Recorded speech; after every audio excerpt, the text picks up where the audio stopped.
You have to go through stages of development in every line of development, including the psychosocial and the psychosexual lines. But that's what people like us are for. That's what psychotherapy is for. That's what coaching is for. That's what podcasts are for.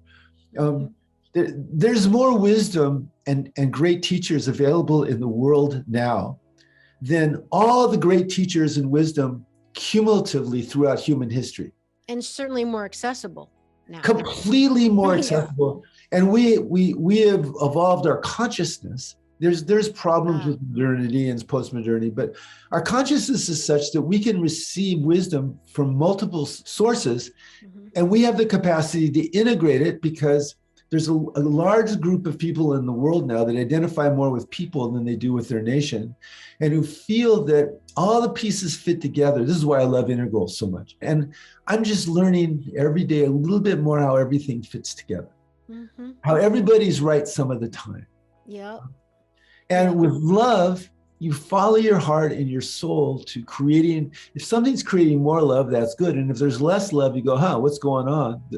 And then let's fiddle with it until it's creating more love. And you do that with communication, you do that with touch, you do that with sex, you do that with your integrity, you do that with your parenting, you do it with everything. In today's busy world, how can we find the inspiration, knowledge, and energy to live a healthy and empowered life? If we balance and harmonize our mind, exercise our body, live according to the laws of nature, and connect to spirit, can we find a way to heal, become our authentic self, and live our purpose with love? I am your hostess, Amy Fournier, and welcome back to Awakening Aphrodite. Welcome back to Awakening Aphrodite with Amy Fournier. This show is about helping you to be healthy and fit in mind, body, and spirit, as well as tap into your intuition, your true source of power, and awaken your authentic self, which is why today's guest is such a perfect fit. Wow, what an honor to speak to such a wise man. Dr. Keith Witt is a licensed integral psychologist, and he has 50 years, 50, of experience. He's written 8 books. He is truly a wise person, and I can't even tell you how much I enjoyed this conversation we had. It went in a totally different direction than I thought it would, but good news is Keith is coming back on the show to talk about some of the things that I really want to get into with him about the erotic polarities and the masculine-feminine dynamic and all that. So make sure you scroll through the show and look for the episode where Dr. Keith Witt is back on the show, and we talk about that. But this conversation was perfect, as it always does. Every time I meet with a guest, I always offer up a prayer of intention that Great Spirit will take it wherever it needs to go, and I try to just kind of roll the oar without directing it too much, and I hope you agree. It was a really fascinating conversation. I could have gone on and on. So he's a licensed psychologist, and he's also a teacher. I mentioned he's an author of over 8 books. He's working on his 9th one. And he's lived in Santa Barbara, California since 1973. He's conducted over, you ready for this, 65,000 therapy sessions and counting. And the book that I have of his that got me started on being on the Dr. Keith Witt happy train is called Loving Completely. It's a really cool, just a cool reference. And I even mentioned in the show how much I enjoyed referring back to it all these years later. I've had it for a long time. It's kind of just a classic and just full of wisdom, just like he is. So Keith has explored love, therapy, interpersonal relationships, and development from multiple perspectives, weaving neuroscience, integral theory, wisdom traditions, and numerous forms of psychotherapy into a coherent cosmetology of love and healing. You can find out more about Dr. Keith at his website, drkeithwitt.com. And of course, all of that is in the show notes. So really fascinating discussion. We get into the essence of the warrior and the warrior energy and kind of break that down a little bit. Little hint, it involves courage and just talking about kind of really what does that mean when we're talking boots on the ground, like real life, It's one thing to feel like you want to be a warrior. It's another thing to being one when the chips are down. Then we talk about the 6 moral foundations, which Keith says we're actually born with. They're genetically hardwired into us, which I thought was very interesting and honestly surprising too, because sometimes it seems like some people don't have any morals, right? Especially nowadays. So I thought that was really cool. This was just like a big educational session for me, that's for sure. And we talked about the existence of evil. Yes, indeed, evil is real, evil exists. And we talked about mass formation psychosis. We often hear about the negative aspect in this age, but I didn't realize that there's a positive aspect. But of course, it makes sense because everything has a dark and a light. So again, super fascinating and educational for me. We get into loneliness and addiction versus dependency. Another revelation for me that actually made me feel better because we all have our vices, right? Little hint, I talked about my love of chocolate and my little chocolate addiction. And listening to your soul, how that's key. The integral awakening is happening now. So that's the good news. We are mutually recognizing our spiritual emotional kin. It's like when you have that instant rapport with somebody. This is happening now, folks. We are living in an amazing time. So if you are subscribing to my show, you're in with me. We're in the same tribe. We resonate together, and I'm super grateful that you're here. And lastly, Keith gives his advice for dealing with modern life's anxiety-provoking events. Really practical advice. I just love this guy, which is why I'm having him back. So make a nice cup of tea. Just go ahead and get yourself super comfy. Take some deep breaths, and let's join Keith Witt.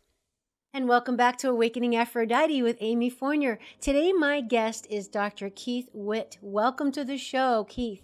I'm so happy to be here, Amy. Wow, me too. I've had one of your 8 books, Loving Completely, a 5-star practice for creating great relationships, on my bookshelf for years. I don't know if it might have been since college, but it's seriously been a long time.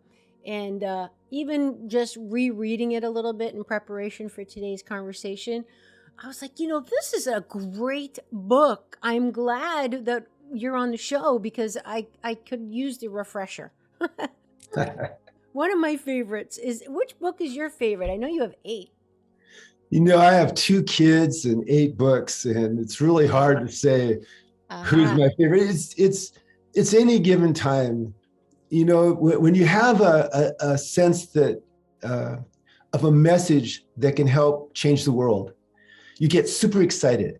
Yeah. And then if it's something that you feel is an addition, you do it. And so you get excited about that, and then that fills your horizons, and then it comes out, but then it becomes part of a larger cosmology because everything's connected. So I can't say which one of my books is my favorite. Fair enough. Yeah. And just all such great content. You have such a fascinating story.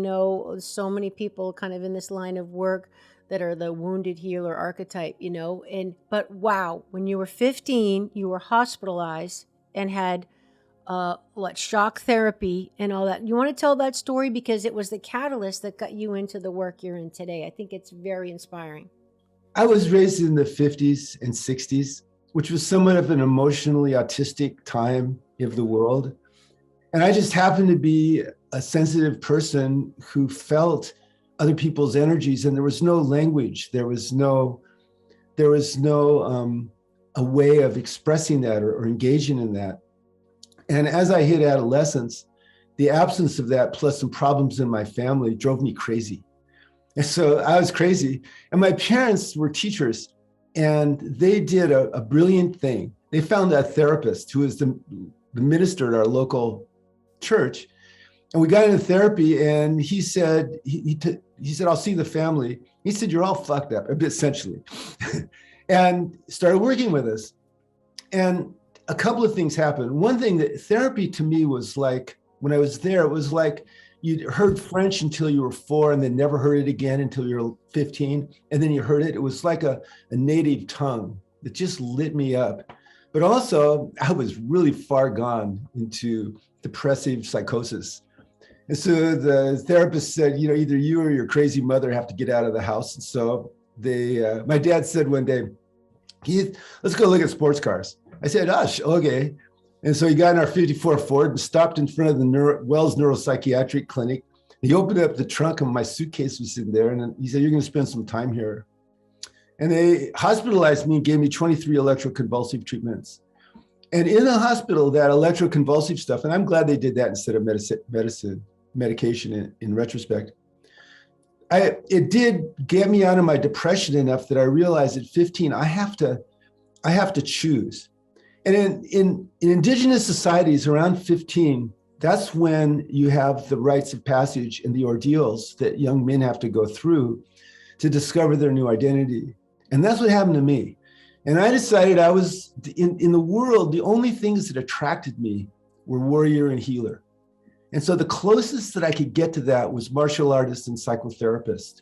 So I got out of the hospital and started studying psychology and martial arts. And 3 years later, I had a black belt in Shotokan karate. And 10 years later, I had my first license. And I never looked back.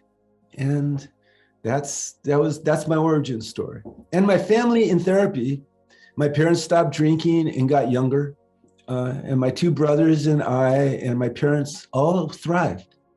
And so it made me believe that this is something that can change people's lives in a positive way.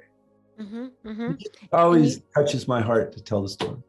It's just an incredible success story, frankly. And you said that it kind of catapulted you to aspire to become a healer and a warrior. Interesting choice of words. Do you want to just expand on that? Because those are really strong, powerful words. I love them. The superpower that I've always envied has been, God, I wish I could just put my hands on someone and relieve them of their suffering and deliver them into the next level of consciousness. And, I can't do that, or at least not reliably. But that inspired me. And also what inspired me, because I'm a more masculine person, is someone standing true to their principles at the edge of death. The essence of the warrior isn't about fighting. It's about when you're challenged and you stand up for your principles at cost to yourself. That's the warrior energy. And men and women can both have it. Mm-hmm. It happens to touch men in different ways than women in different ways. More feminine people find that edge around there's going to be love or not love, and they choose love. And more masculine people find there's going to be death, there's not death, and you choose to hold true to your principles in the face of death. And so in those days, in the 60s and 70s, there wasn't that warrior energy in psychotherapy. And so that's something that I brought into the field. And when I was training people and supervising people, and since I've written my books, I've wanted to add that energy to the healing energy, because those two things together are very powerful. And if you look at the healers, all of them have some of both. So that's one of the things I teach. Yeah. So true. And that's why I just wanted to kind of put a stop in that, because those two words are really, major words and chosen, consciously, obviously. And particularly the word warrior, as you're saying, is kind of unique. It's a different edge or approach to helping people. But it's true, because you really need to have a strong resolve, I think, right, and a strong internal moral compass. And the only, they say, the only way you're brave is to be in a situation that you're scared. And then, that's your opportunity to be brave. It's not being scared. It's doing it even though you are scared. And I think being a warrior is the same way. You could say you're strong and this and that all you want, but it's what comes down to is when you're up against it, and it'd be a lot easier just to back away or be quiet, bite your tongue, go along with it, acquiesce, all that stuff. But then you compromise your integrity, and you're basically betraying yourself. And at the end of the day, your soul is going to remember that one. But that, to me, that's what a warrior is. Two things you said are just so true. Okay. One, courage doesn't happen when you're fearless.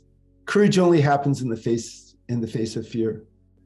So you're so right about that. And the other thing is making a moral choice. Human beings are born with at least 6 moral foundations. We have instincts to be moral in 6 different realms.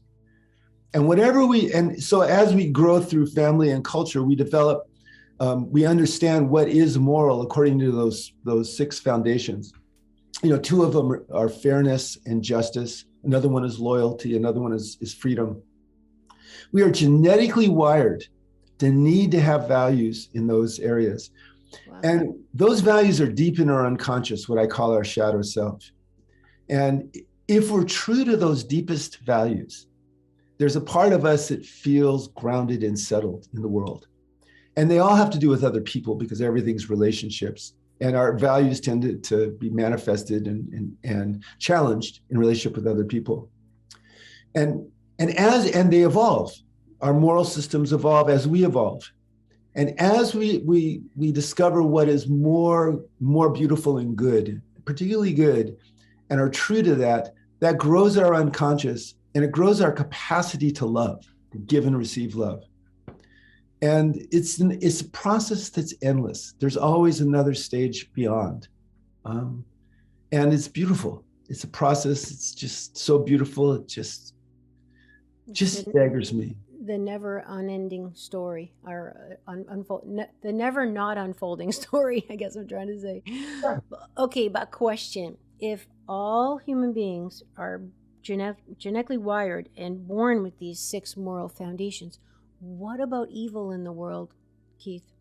What about people who just, I don't know. I mean, a couple names popped in my head when you said that. I'm like, I don't think they have those qualities. I guess we don't have to name names, but because we know that evil is real. It's not all about love and light, everybody. I mean, evil is a real thing. There is that polarity of life. Well, absolutely. And going back to warrior. So I have a responsibility to not allow evil to happen in my presence. Nice. So wherever I am, that's my job.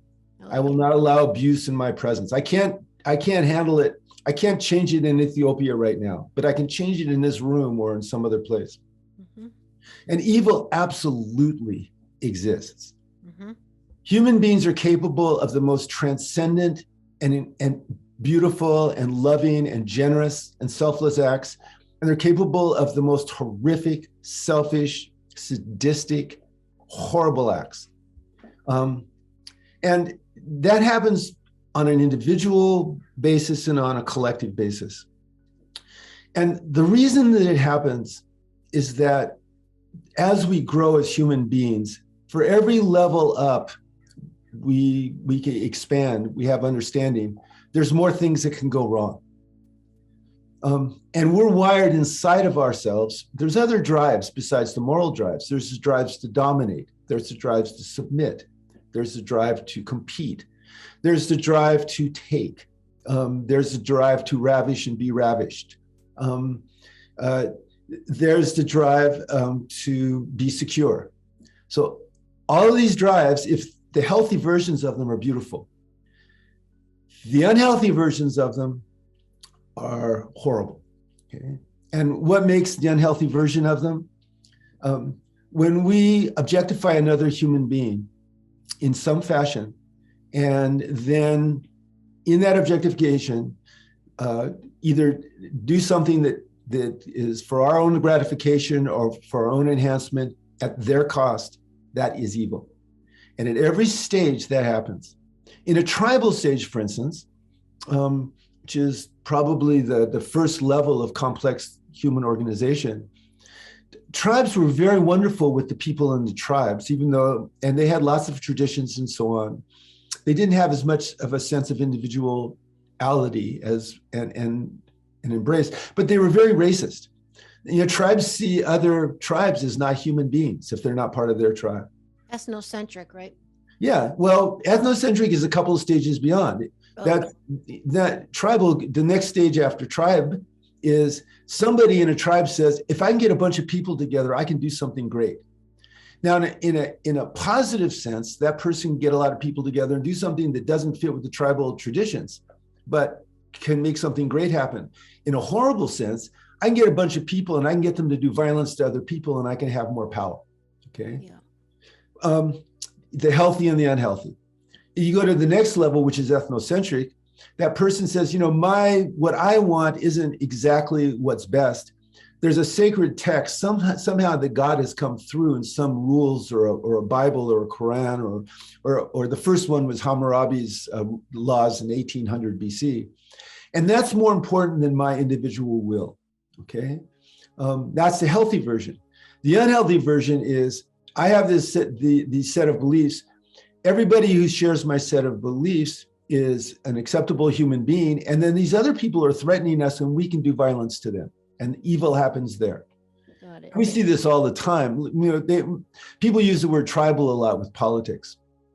And you see this in politics when it's one group says, yeah, we like who we are and we have to attack the other.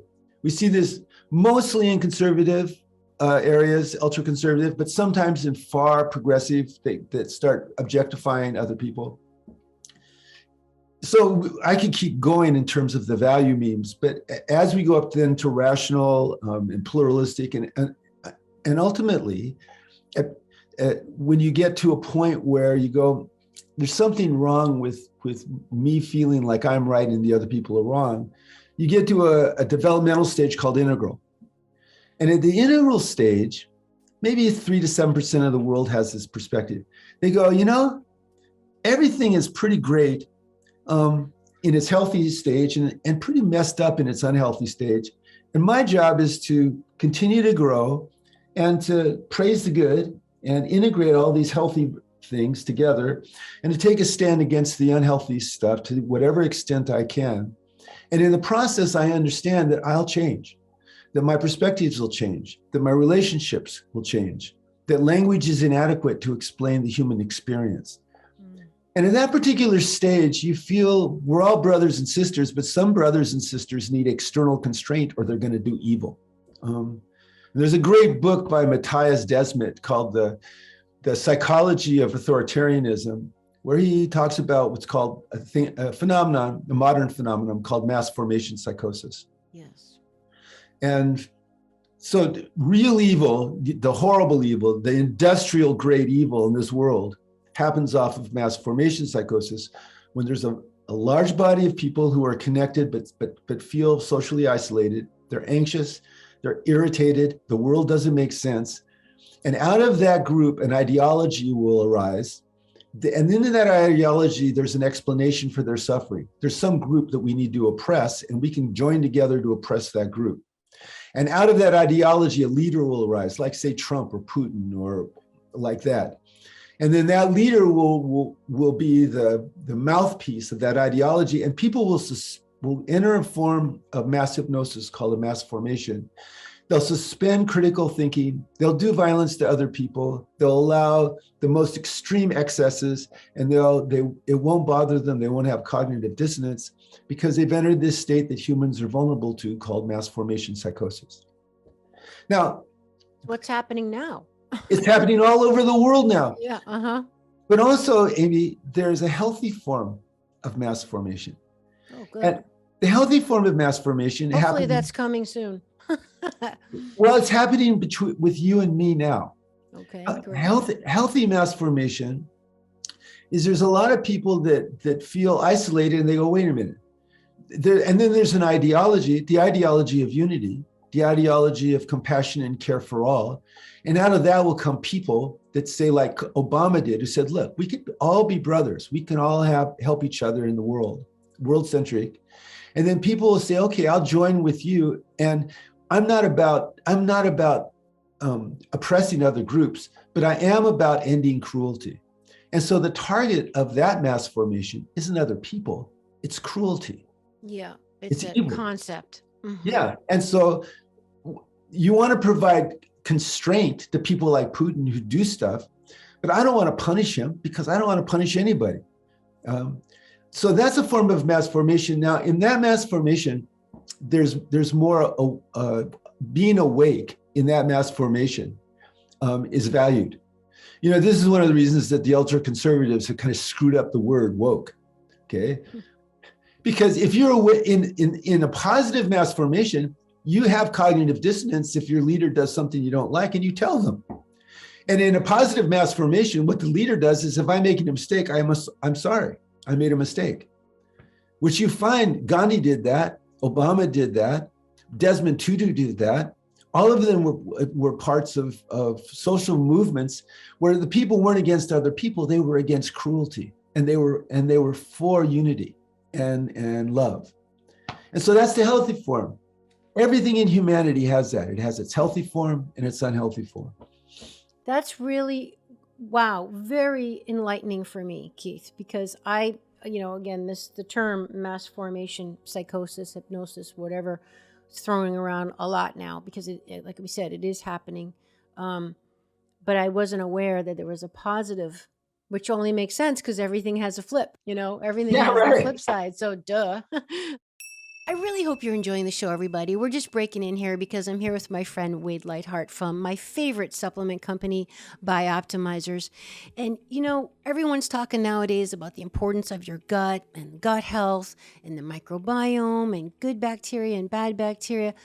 Wade, what makes this amazing product, Biome Breakthrough, so unique and essential for us to establish a good microbiome? Well, it has a couple of important factors. Number one, it contains IgY Max, which is a patented product that has been proven to fix leaky gut. That's stacked with 3 distinct bacteria cultures, which aid in the repair of your intestinal lining to help create that proper mucoid plaque that's very effective. According to Harvard, 95 to 100% of the population is suffering from some form of leaky gut, and that is contaminated particles are leaking into your system and causing an inflammatory response in the body. So if you're bloated, if you're finding you get the crusty eyes in the morning, you're having trouble with constipation, or certain foods really disrupt your intestinal lining, guess what? Biome Breakthrough will correct that. And here's the best part. It tastes amazing. Yes, it does. The vanilla flavored is like, so good.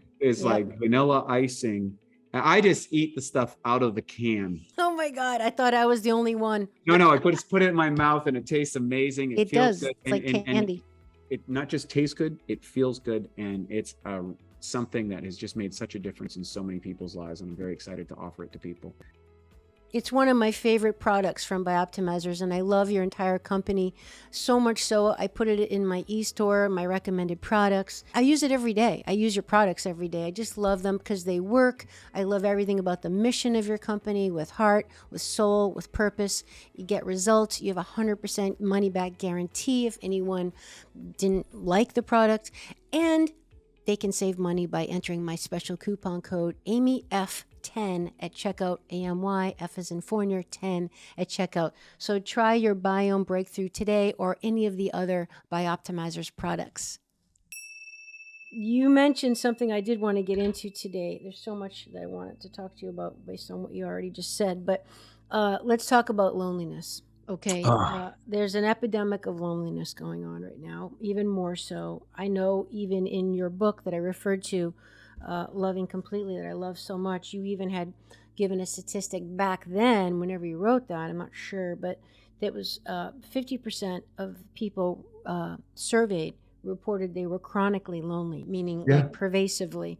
And the interesting thing of that statistic, though, Keith, that you shared with us is that of that group surveyed, over 60% of them were actually married and living with their spouse. So this isn't like single people, in an apartment and, with the cat, this like the majority of the chronically lonely people are with someone else. So, and I've talked about this actually many times on my show, this particularly now with the, the stage of the world these days in modernity, but several of my episodes have been on loneliness. Even like episode 29 was very popular with Joe Rushton. And we talked about the difference between loneliness and being alone. There's a difference. And I really would love to get your wisdom on this epidemic of loneliness. Well, sure. And also, as I told you earlier, when you contacted me and I saw your show's like, the world is full of these little gold mines, and your show is a gold mine. Thank And you it's a so gold much. mine of techniques and ideas that help people connect and love and grow. And Thank and you. and I love it that we're talking about loneliness. Vivek Murthy, Obama's Surgeon General, said that loneliness was the biggest health problem in the United States. Yeah. Now there's reasons that there's a lot of loneliness. Okay, there's cultural reasons, because as we develop and we develop more individuality and more individual autonomy, which is happening now, even though it looks all bad and everything, there's a lot of great things happening in the world, particularly in the West. And one of the great things that's happening is there's a lot of permission for everybody to just be themselves. Okay? You don't get burned at the stake anymore. I mean, at least I'm assuming. Okay? Yeah, but you're going to get canceled. So there's kind of, that's a fine line, right? Because, you know, people aren't speaking their truth because they get canceled. Exactly. Okay. Yeah, exactly. Yeah. And so what it means is that since we've grown beyond the point that all of us are trying to conform to some other system, we have to put more effort in to have satisfying relationships. And also the standards that we have for intimacy have gone up. For instance, marriage. Yes. You know, our current standard of marriage is we want to have a friendship and a love affair that lasts for a lifetime in a gratifying way, which is possible, but requires an enormous amount of authenticity and commitment to growth. So people have that goal. I want to have that, but you have to grow and you have to deal with your shadow material, your conflict material to get there. And if you don't, you get frustrated and alone and isolated. And at least in a couple, what happens is you start making negative comparisons about your partner and you start nurturing resentments, which separates people and leads them predictably to betrayal. Okay? And so we have these standards, but we really don't have adequate information and training in this culture about affiliation, emotional affiliation, sexual affiliation, social affiliation, the necessity for it. There are spots in the world that do this. For instance, the Netherlands, they start sex therapy at 4, and it's a family thing. They get parents involved, and they teach kids about gender, and they teach kids about their bodies. And then at 7, they teach them about pleasure and about respect, and about being accepting. In 11 or 12, they learn about what turns them on and what's acceptable to them. 15 and 16, they have relationships with people that they care about. And if they're sexual, they're safe sex and it's supported by the families. They have enormously less conflict. 90% of them say my first sex was with somebody I cared about. They have less VD, they have less pregnancy, and they're happier people. They're more connected. Why? They were trained to connect in the pair bond, which is, you know, a sexual bond. They were trained in how to do it early, and it became part of their culture that supported that. We don't have that in the United States consistently. And so we have the capacity to become isolated, and then people do it, and they don't have either the training or the support to make the connections that they need to make. And then what happens? Well, at least in the United States, there's all these diseases of plenty. There's, you know, too much food and too many drugs and too much alcohol and too much stimulation. And you can get addicted to some of that stuff and use that to try to medicate yourself because you're not getting enough great contact. And it's hard to get enough of something that almost works. So then people just keep going until either they despair. Whoa. Okay, wait a minute. It's hard to get enough of something that almost works. Yeah. That's good. That's addiction right there. Wow. Almost works. Yeah, because it's a surrogate for what you're really looking for. But, you know, to give credit to the people that are addicted to things, yours truly included, I think because it's a sad attempt or a desperate attempt because you don't know what else to do to get and we have to get our needs met. So there's no other options, right? So no one wants to be addicted to anything, but we all have needs. So it's kind of a sad commentary that you don't have any other resources. What do you think? Yeah, I agree. the capacity to be addicted is in all of us, and some of us have more of it. There's a lot of genetic predisposition, and also being dependent on something doesn't make you addicted. Okay. I'm dependent on contact with other people. Mm-hmm. What addiction is something that's progressive and out of control in a way that wrecks your life. Oh, okay. That makes me feel better. So you're not, Amy, you are not addicted, okay? Wow, okay. You're not in a progressive, out of control something that you're going to accelerate until it wrecks your life. That's a total game changer. Okay. Right. So what do we want to do? We want to have our own boundaries. Sometimes it's effortless. My wife, Becky, can make a beer last a month, okay? I can't. I go, Keith, you can only have the third glass of wine. You can't have anything after that, because I like drinking wine. And so I have a rule and I follow my rule. Okay. Am I addicted to wine? No, because I'm not going to let it progress. Oh man, I can relate. Yep. I'm thinking of things myself. Yep. Okay. I'm like that with chocolate. There you and go. I am addicted. I have to have it every day. Not have to, but I want to. But I do stop myself. Is that it, Keith? If you can use it so this is a whole nother thing that I tell kids. It doesn't wreck you, And I tell parents to tell their kids. There's three forms of use of anything.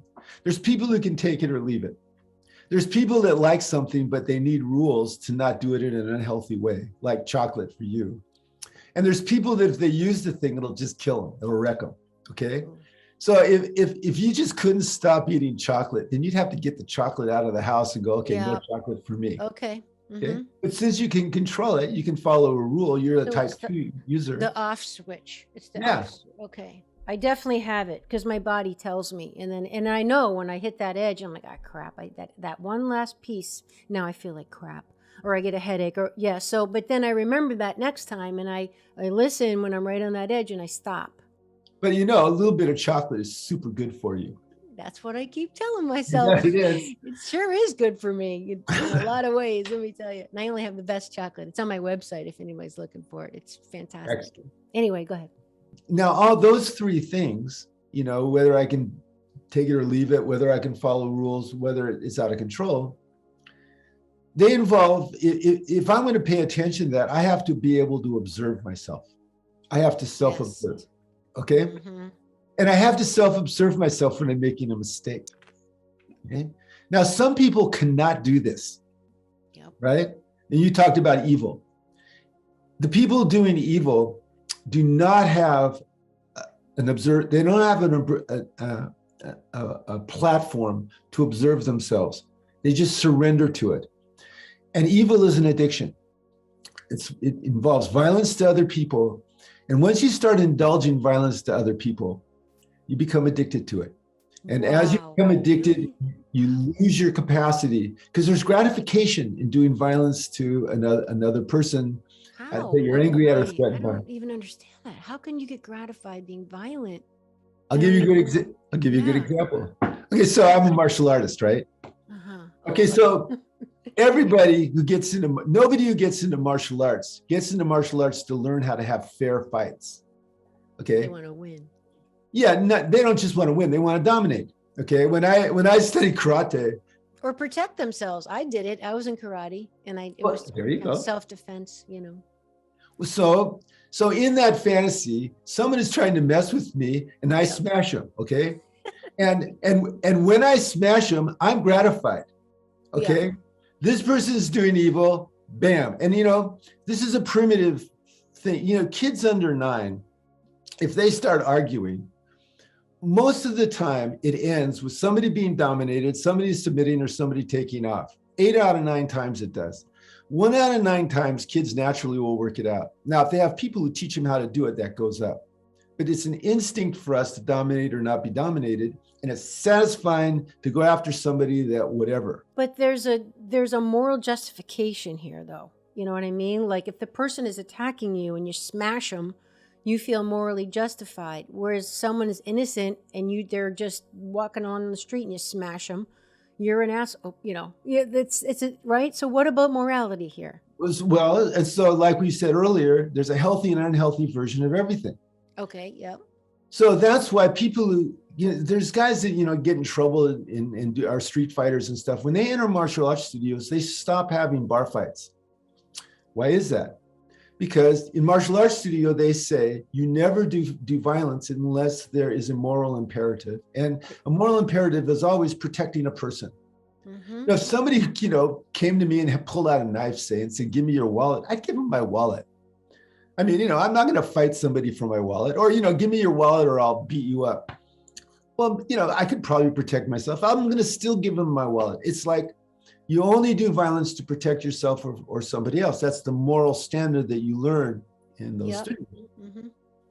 But say you're somebody that was born either aggressive or you were born into an aggressive family. Either one of those things can do it. And, say your mom got drunk and then when she was unhappy, she saw something that was wrong and she started hitting on you because it felt good to hit somebody when she was frustrated. So that archetype of gratification by doing violence to another now is put into your unconscious. Wow. It colonizes you. Now, that doesn't mean you're going to grow up and be, an asshole. But at some point in your life, that's going to get activated by being threatened or by being pissed, and you're going to have an impulse to hurt somebody else for gratification. Now, you might notice that if you're observing and go, no, I'm not going to do that, and back away. When I was 11 or 12, I would back away from stuff like that, but I felt ashamed because my parents were violent in a way. They were normal with the standard, but they were teachers, and they said, Keith, if somebody hits you, you hit them back harder. Somebody threatens you, And so it was kind of glorified to do that. And I never liked it. Mm-hmm. I mean, I went into martial arts because I hated violence. But I thought, okay, if somebody wants to do it with me, I want to get it over really fast. And I don't want to be on the bottom. That's why I did it.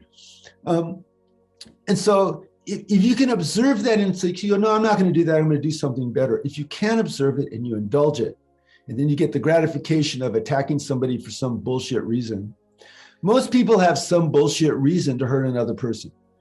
Putin has bullshit reasons to invade Ukraine. Trump had bullshit reasons to ruin people. Okay, there's some kind of bullshit reasons that's unexamined, and that's where evil comes from. Okay, and on the other hand, when people go, look, I don't want to never do violence unnecessarily. Clinton had to bomb these radar places that were shooting down planes over Iraq. So he said to his generals, when's the time when there's the least amount of people there? Because I hate doing this, but let's just find the time there's the least amount of people. And they said, this time. He said, we'll do it then. Why? It bothered him. It bothered him to do that. Okay, good.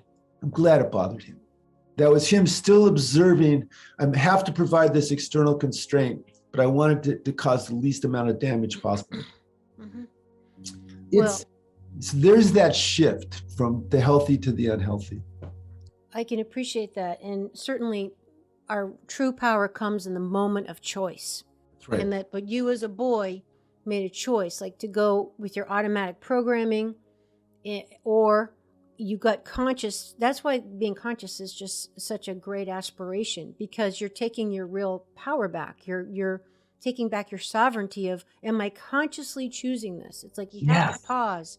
There has to be that moment where you just don't go on automatic pilot. And this is why, shadow work and the subconscious and all that, because it's just that automatic pilot. And you're like, why did I even say that? I don't even know why I reacted that way. It's just automatic, and it's in your body, But I just want to put a pen in that just for all of us, that, we have to just have that moment where we consciously choose which way you're going to go. Are you going to smash them, or are you going to give them your wallet? Are you going to react, or what are you going to do? And that's your opportunity. And I feel like until you start evolving your soul, life is going to continually give you chances to do it, to elevate yourself. I completely agree. And it's I like it that you say elevate your soul, because basically what it is, development is listening more and more to your soul. Oh yes. It's not like the soul's always been there. Mm-hmm. It's just that we either get more sensitive to what it tells us, or less. And if we focus on, that's why mindfulness is so useful. That's why compassionate self-observation is so useful. And that's the promise of modern intimacy. So relationship In a relationship, you feel where it's a bond, the pair bond where we feel like life partners. Generally, that's a friendship and a love affair and an ability to solve problems. If we're observing ourselves in that, we'll get threatened periodically, and our unconscious will create what's called defensive states. And a defensive state is our unconscious goes, I'm being threatened, I'm going to take care of it right now. And what happens is you have amplified or numbed emotions, you have a distorted perspective, you have a destructive impulse, and you lose capacities to self-observe or be empathic. Mm-hmm. And that's your unconscious saying, I'm going to protect you now. So someone's coming after you, you don't kind of think, you react, okay? Mm-hmm. Now, because humans take all the drives and turn them into art, either dark art or light art, these defenses happen more in families of origin where we learn them, and they happen more in relationships. Now, if a couple can feel that happening and go, I'm not going to go to the destructive impulse or the lack of empathy with you. I know when I get mad at you and want to defend or argue or something, that what I really want is not be mad at you. I want us to be back to love. And so if you can remember that, which is fiendishly hard, but possible. Yeah, in the moment. You get mad and then you immediately go, I have a problem. And then your partner goes, what's your problem? I'm mad at you and I want to love you. And they go, well, I'll help with that. And if a couple gets really good at that, and you can get good at that, you have what I call a post-issue relationship. You say, let me go get the ice cream. Hold on. Yeah, the ice cream. In a post-issue relationship, you don't get stuck in an issue where you're separated. Yeah. If both of you are able to feel those defensive states and go, no, I'm not going to go there. I'm going to choose, like you said earlier, I'm going to choose to do something to get back to love, which usually with a couple is I'm going to understand why what you're doing feels right to you. I'm going to allow myself to be understood by your effort. I'm going to find one little step forward we can take that feels like it's improving the situation. And then I'm going to love you and feel your love coming to me. That's what's called a repair, what I just did. And couples, you can practice that so much that it becomes a habit. And when it becomes a habit, you and that person are in a post-issue moment. And you can have more and more of those moments the more you work on your love affair and your friendship and your ability to solve issues. And that's what creates the great relationships. My wife and I have been together 48 years. Okay, 48 years. Wow. Yeah, but we're having the best sex of our lives. I love her more than hallelujah. I love her more than I loved her when I first met her, and she feels. Oh my God, it's so inspiring. And while we've worked on these things because that's for human beings in relationship. That's just something that's as good as it gets as far as I can see. Oh, God, and what that does is it makes it easier to have that kind of feeling for other people. Yeah. So you want the warmth of that to spread out into compassion for other people, and it's easier to do it from that position. You can't give what you don't have. That's exactly right. And so you learn about now. You have to go through stages of development in every line of development, including the psychosocial and the psychosexual lines. But that's what people like us are for. That's what psychotherapy is for. That's what coaching is for. That's what podcasts are for. There's more wisdom and great teachers available in the world now than all the great teachers and wisdom cumulatively throughout human history. And certainly more accessible. Now. Completely more accessible. And we have evolved our consciousness. There's problems with modernity and postmodernity, but our consciousness is such that we can receive wisdom from multiple sources, and we have the capacity to integrate it because there's a large group of people in the world now that identify more with people than they do with their nation, and who feel that all the pieces fit together. This is why I love integrals so much. All the pieces fit together, and I'm just learning every day a little bit more how everything fits together, how everybody's right some of the time. Yeah. And with love, you follow your heart and your soul to creating. If something's creating more love, that's good. And if there's less love, you go, what's going on? And then let's fiddle with it until it's creating more love. And you do that with communication, you do that with touch, you do that with sex, you do that with your integrity, you do that with your parenting, you do it with everything. I love it. That's just, wow, so beautifully said and powerful. And why it's such a natural fit to have you on my show, because my show is about holistic health and wellness in life. And that's integral psychology right there. You know, I wanted to be a psychologist at one point in my life. When I was a child, I wanted to be a vet because I just always thought I'd be a doctor. And I just loved animals deeply, as I still do to this day. So I think, well, okay, a veterinarian is the logical choice, an animal doctor. But then I think maybe teenage-ish years, high schoolish, whatever, early college, I was like, I got to be a psychologist, because I realized that mindset is everything, okay? And then when I got into health and fitness, I really realized, like, why is it that everybody, quote unquote, knows what they should do, what's healthy, what's not, and those of us do, those of us don't. We 2 steps forward, 1 step back. Why do I keep sabotaging myself? I mean, it's tricky. It's mindset. It's mindset. That's what it comes back to. So psychology is the key. Well, so, there's a lot of distinctions that people make in psychology that I have a little bit of a problem with. We're all change workers. And if you're a change worker, you have to deal with how someone functions psychologically and relationally and physically, and biochemically. And so the distinctions are somewhat artificial. Okay. So are you a therapist? Absolutely. Okay. Now in a way that I want to live in this culture. And so I wanted to be a licensed psychologist, but my license tells me more what I can't do than what I can do. And I don't always do what the licensure in psychology says. I can't give people medical advice. Mm-hmm. I'm sorry. I try to say, look, I'm not a medical doctor, but yeah, that cholesterol drug you're taking. Yeah. There's a lot of research, stuff like that. Mm-hmm. So we're all part of a larger movement that I believe is an integral awakening that's happening around the world. Yeah. And that has to do with people being more world-centric. It happens to be by certain people, like you and I knew each other, like within 30 seconds, we knew we were the same tribe. Okay. Yep. Mm-hmm. I've been in Brazil, and I've been in Portugal. I've been all over and I feel more identified with people where there's that sense of mutual recognition. Yeah. That's more important to me than whether somebody's, I don't know, lives in Santa Barbara, or is an American, or is, a Brazilian or something. We're identifying with a certain level of the evolution of consciousness. And that's beginning to spread around. You see it with a lot of the leaders in the world that we like. Merkel had it. Obama had it.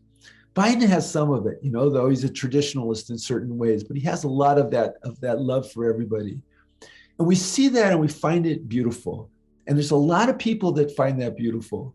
And that's why I'm hopeful about the future. I'm optimistic.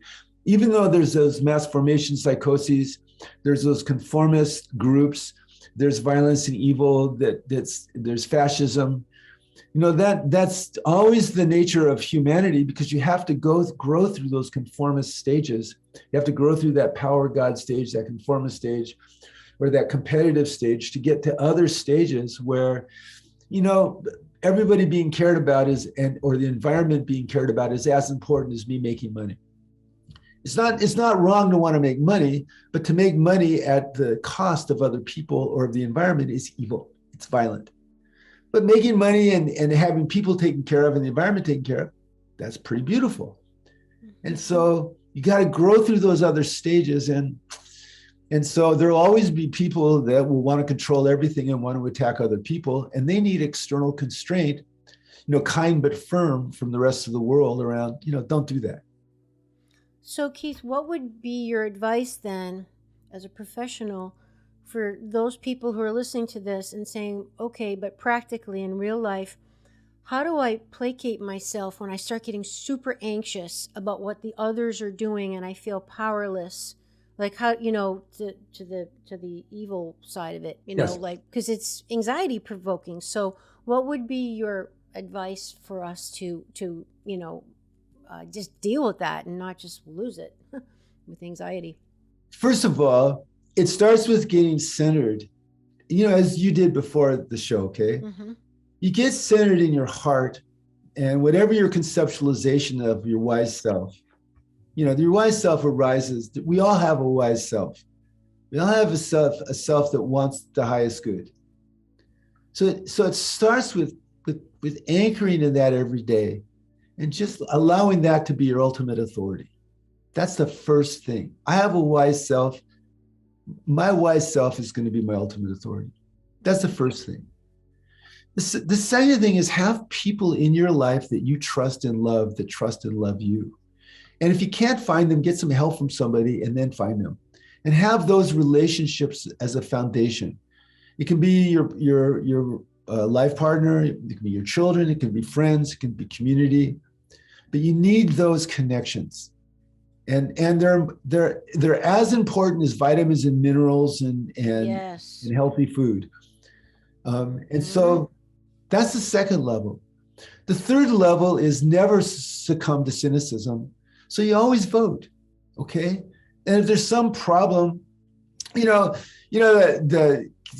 going to put a 5G antenna, like 100 feet from my house. Wow.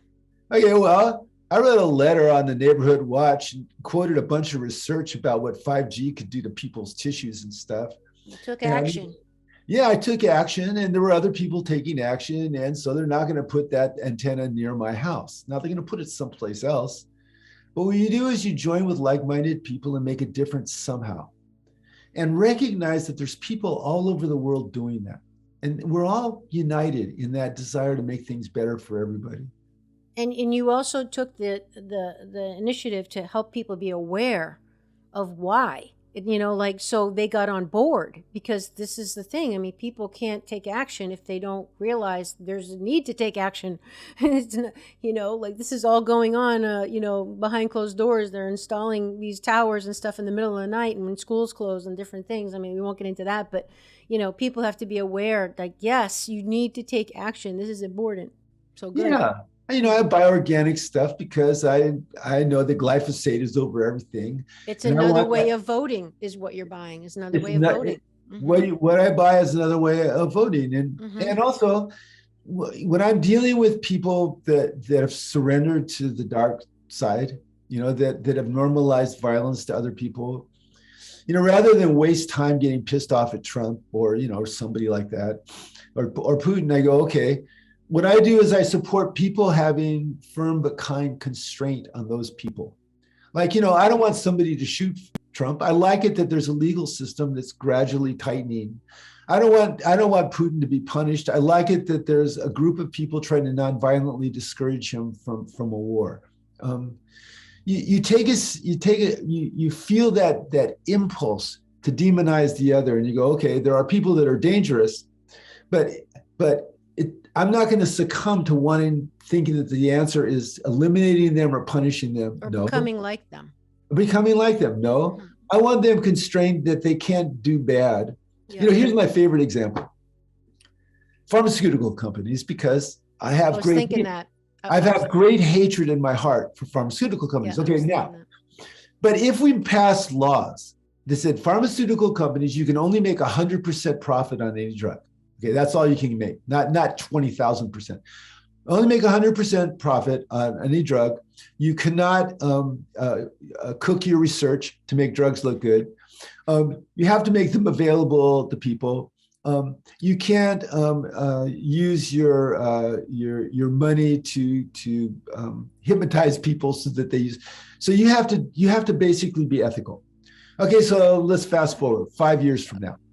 Okay, so 5 years from now, the head of the drug companies will go on TV and they'll go, I'm so proud of my company. We only make 100% profit on our, and we make sure that we don't put stuff out there that hurts people. And we make sure that our research is visible and everybody can see our data. And, we're so proud of that. And he would be proud of that because that external constraint would force them to adjust, become a more complex and a more caring organization. And once they become that, most of the people feel pride in being a more complex and caring organization, but they needed that external constraint first. And they don't get it because they've bought so many politicians to stop them from doing it. All right, but I've got to ask you. So what you're saying then is you think morality can be learned. Because you're taking a person who would do that and you're constraining them and you're thinking they're going to now see the light. No, not that. Okay. There are a lot of psychopaths in charge of these things, but they're not all psychopaths. Morality can be liberated and enhanced by external constraints. There's a thing called spiral dynamics. Don Beck wrote the book, and it came from the research of a guy named Claire Graves. And in that book, they talked about how people grow through different worldviews, and they said that life conditions create worldviews. For instance, if you're in an authoritarian environment that's very dangerous, the families become more authoritarian. They become more punitive. Why? You got to control your kids more, or they'll say the wrong thing and everybody will get thrown in jail. Mm-hmm. So if the life conditions change for a company so that they're not allowed to engage in immoral behavior, the people in that company that would rather be good will start being more good. So you're not teaching them how to be moral. You're creating a life condition where being moral is possible for them. Conducive to being moral. It's conducive to being moral, which is what we do in families, okay? Yeah. A kid's 12 months old and he starts kidding his baby brother, and you stop him and you go, no, that's not right. He feels ashamed because appropriately, but he says he's a secure kid. So you pick him up and you go, look, I love you, but don't hit your brother. And he goes, okay. Little social learning has taken place. He's in an environment where he's constrained for doing damaging things. And then he's supported. And then he gives, I have a banana. He gives it to his brother. Oh, that's so nice when you give your brother a piece of banana. Mm-hmm. Okay. And doing moral things is supported. Okay. That life condition creates a more virtuous child developmentally. Okay. Mm-hmm. So we want to do that on every level. And we want to create social institutions, like social democracies are very good at this, the Northern European countries, where people can do what they want, but they're constrained from hurting other people or the environment. And not surprisingly, those countries routinely test out in UN surveys as the happiest countries on earth. The happiest place on earth isn't Disneyland, okay? The happiest places on earth are social democracies where people don't feel supported and are free to be themselves, and feel a sense of affiliation with the other people around them. I think the key word there is free. They feel free, and not any kind of tyranny or communism. Absolutely. You've probably heard the expression, if it's on your skin, you're drinking it. I'm here with skincare expert Hannah Marabani from her amazing company, Seeb & Solus. Hannah, can you explain for us, what do we mean by if it's on your skin, you're drinking it? First of all, our skin is our biggest organ, and anything we apply onto our skin gets absorbed within 30 to 60 seconds. It goes into our red blood cells. It enters our bloodstream, and it goes directly into our 50 trillion cells. And when your cells don't recognize the genetic signature of any ingredients that you're applying, they do not get absorbed properly. Your bloodstream starts to send a signal to your skin organ, which leads to inflammation, redness, itchiness, and dryness. It reduces the microbiome count, which is your good bacteria in your gut, and it reduces your skin microbiome. So the skin and gut axis gets affected heavily. It all matters. If you also want to try her amazing products, you can check them out on my e-store. I have a direct link there. Her company is called Seeb & Solus. Seeb is Farsi for apple, and Solus. And you can enter the coupon code FITAMYTV10, all caps, to save 10%, so you can be fit and healthy inside and out. Thanks, Hannah. Well, this discussion went in a very different direction than I thought, but I love it so much. Just to wrap that up, Keith, are there any last things that you want to talk about just any advice for us in dealing with the modern culture of all this big, the two mass formations going on line as we usher this new era in, and which way is the seesaw going to go? Any last advice for us to carry forward in that regard? Well, yeah. One is everything is relationships with ourselves, with other people, with God, with spirit. And so in those relationships, there's more or less compassion.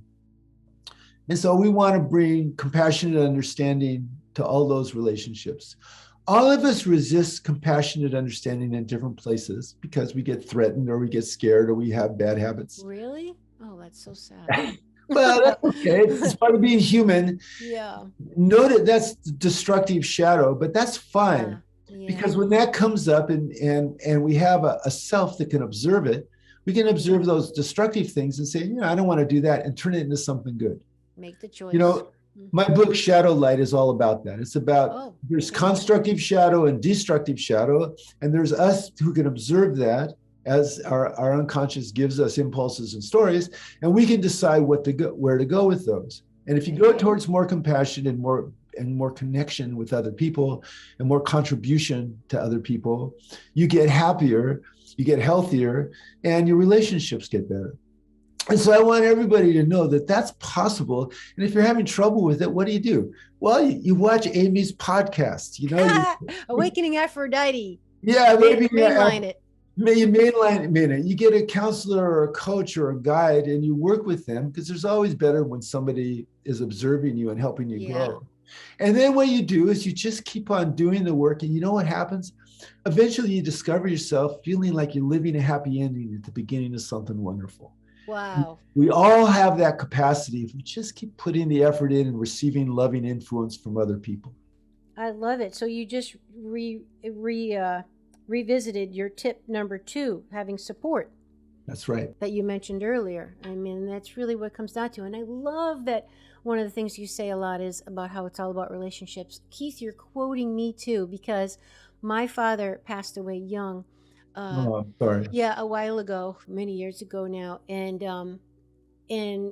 not to get into this huge story, but we had a family business, and very much my dad was a workaholic, wonderful father, but workaholic. And then I got my workaholism through him, kind of was daddy's little girl in his footsteps. And I was always an athlete, very much a high achiever, really good grades, just tried so hard. I was always to a fault. I think I tried too hard sometimes. But when he passed away, the thing that really struck me the most was the night of his wake. And now, true, we had a family business, so we had a lot of people at the wake, but because of his business, he knew a lot of people, that's what I'm saying. So it wasn't just personal family people attended, it was business people and their business people and clients and this and that. But I mean, there was a line of people, like blocks and blocks and blocks outside. I mean, it went on for hours because so many people came out from my dad, and it just touched me to this day, because here he was such a workaholic, right? And he really didn't have a lot of friends because he worked all the time.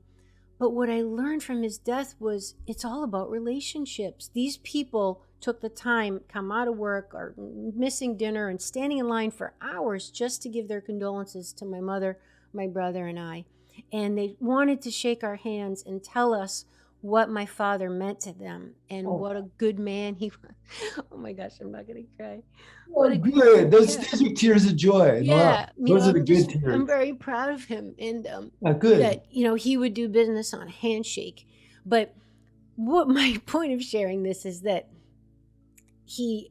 what those relationships meant to people and his life. And to that day of his funeral, I was like, I have got to prioritize more my friendships, my relationships, just that presence with people. It's not all about work, Amy, Yes. And I have a hard time with that because I have my own business, and you do too. Like, when do you turn it off? And when you love what you do and it's part of your lifestyle, which is what I do, is never an end. So I'm always walking that fine line between, when do I turn off work? But it is all about relationships is what I'm getting at. And that was probably, I've had many lessons from my dad's life, but that might have been the most important one. Well, the last thing I'm going to tell you is this. Yeah. I used to tell my children stories. I'm a storyteller, and I was a storyteller for our group, for the children, and about magical kingdoms and stuff. Cool. And, and when we camped, all the kids would come with me and I'd tell them a story and all the adults would go hang out. And my daughter and son would ask me when they were little, they said, Daddy, is there really magic in this world? And I said, absolutely, there's magic in this world. The magic in this world is that we love each other. Aww. Now, if anybody wants to have access to my stuff, you can see it at drkeithwitt.com, drkeithwitt.com. And it lists my books there. And I got a bazillion podcasts and lectures and all kinds of stuff. Some classes you can buy and a whole bunch of free stuff. And yeah, Loving Completely. It's the one I got, everybody, Loving Completely. And we have to add our podcast now to your site. Yes, we will. You'll be on my website. That'll be great. Yay, what an honor.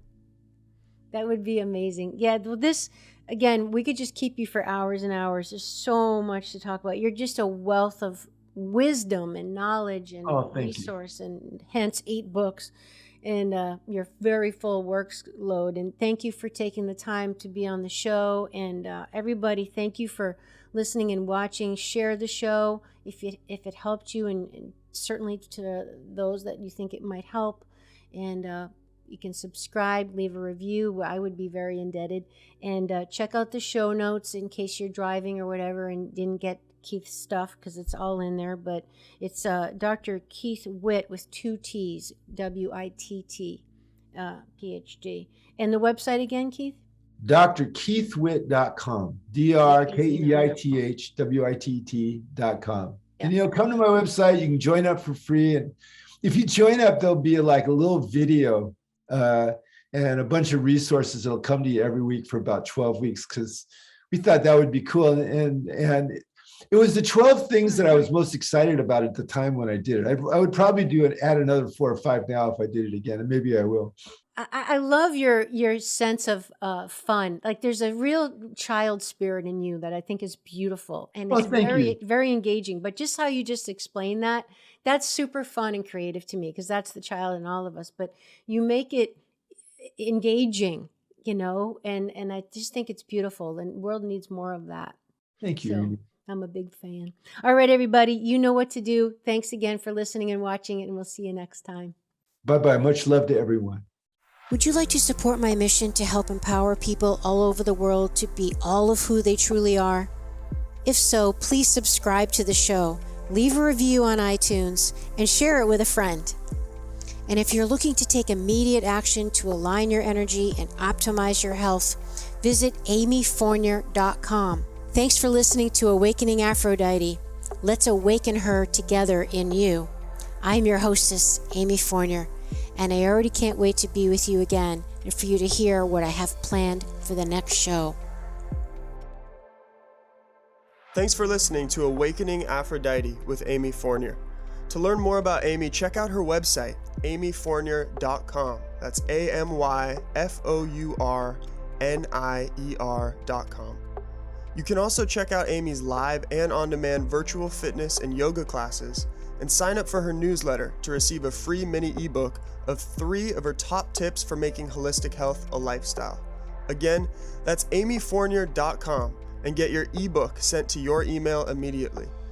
Connect with Amy on the daily on Instagram at FitAmyTV, FITAMYTV, and watch many of the podcast episodes and subtopic clips on her YouTube channel, which is also Fit Amy TV.